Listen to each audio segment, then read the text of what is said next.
Bloomberg Audio Studios. Podcasts, radio, news.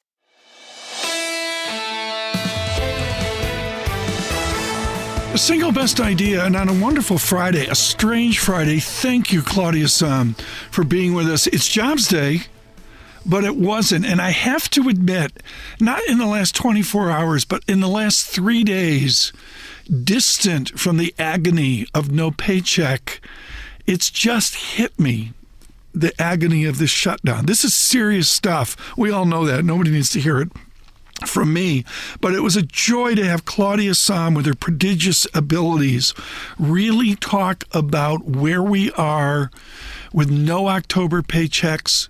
TSA, just as one example, 5 weeks into this as well, and where we could be in days. I have no idea what happens this weekend around the airlines of that. Thank you to all of our team out at Newark for their reporting today. But I just tell you, folks, this shutdown, it is real.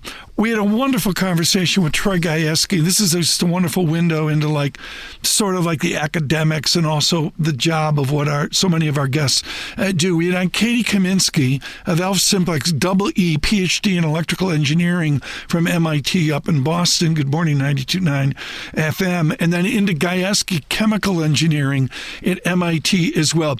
On the markets, here's Troy Gayeski of Future Standard. Fundamentally, you talked about technicals a lot with your electrical engineering guests before. No offense to that discipline, but we're chemies, right, Tom? And your dad was, obviously. But on the fundamentals right now, it's really a collision course between the tremendous AI spends that are going on, of which NVIDIA and hardware are huge beneficiaries, and the concern over whether those can be sustained by cash flows going forward. So we would think we're in more of a consolidation period and the trend will reemerge over time.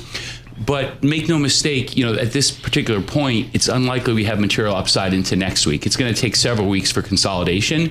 And then the fundamentals, when NVIDIA's earnings come out, should reassert themselves. Troy Gayeski, we heard that from Ben Laidler as well at Bradesco, and that it just has to work itself out. Ben Laidler, with that great Christmas Eve 2018 call, still quite optimistic on the underlying trend, something Katie Kaminsky's expert on at Alpha Simplex. We continue with Troy Gayeski. This is just a moment, folks, into the academics. I take immense umbrage at the great inflation today, and I take immense agony that people think it's everywhere in every university. One of the hallmarks of the success of Bloomberg over 3 decades plus has been we try to hire best and brightest from academic programs with rigor. Just a window into the chemical engineering program at Massachusetts Institute of Technology.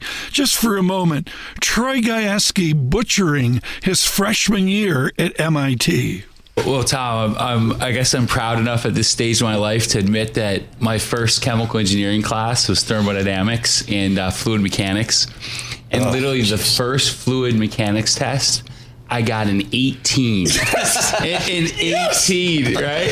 And I studied my rear off for it. And so it was like, holy cow. But the mean was a 31. So I didn't feel like such a loser. For those of you in the racket, I had Sears and Zemansky in aerospace at Boulder, and I think I pulled a D+, and the curve in A was, I'm going to say, 50.